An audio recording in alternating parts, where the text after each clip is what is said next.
ભાવનગર જિલ્લાના ગારિયાધાર તાલુકાના સુખપર ગામે આવેલ બીટના ઊંડા તળાવ ડૂબી જવાથી એક યુવકનું મોત નીપજ્યું તો 31 વર્ષીય હિતેશભાઈ ખેનીનું ડૂબી જવાથી મોત થયું છે અને બીટના ઊંડા તળાવમાં નાહવા પડેલા બાળકોમાંથી એક બાળક ડૂબી રહ્યું હતું. એમને બચાવવા પડેલ યુવક પોતે ડૂબી જવાથી મોત નીપજ્યું તો ડૂબતું બાળક તો બચી ગયું પરંતુ બચાવનાર યુવક પોતે ડૂબી જતા મૃત્યુ થયું છે. જી હા, એક દુઃખદ ઘટના સામે આવી છે. યુવકનો મૃતદેહ 108 મારફતે ગારિયાધાર સરકારી હોસ્પિટલ ખસેડવામાં આવ્યો હતો તો મૃતક યુવાન ગારિયાધાર તાલુકાના પરવડી ગામનો રહેવાસી હોવાનું જાણવા મળ્યું છે. બાળકને બચાવવા જતા પોતે ડૂબી ગયો અને તેમના પરિવારને જાણ કરતા તેમનો પરિવાર હાલ ત્યાં પહોંચ્યો હતો અને પરિવારમાં શોકનું મોજું ફરી વળ્યું છે. પરિવારમાં હાલ માતમનો માહોલ છવાયો છે. ત્યારે વાત કરવામાં આવે તો એક ઘટના સામે આવી છે.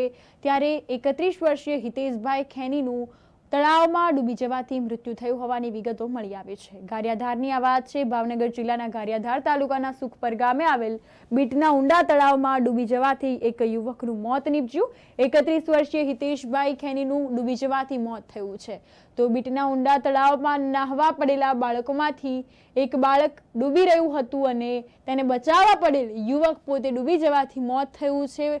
અંતર્ગત વાત કરવામાં આવે તો ડૂબતું બાળક જે છે તે તો બચી ગયું છે પરંતુ બચાવનાર યુવક હિતેશભાઈ જેઓનું નામ છે હિતેશભાઈ ખેનીનું મૃત્યુ થયું હોવાનું સામે આવ્યું છે.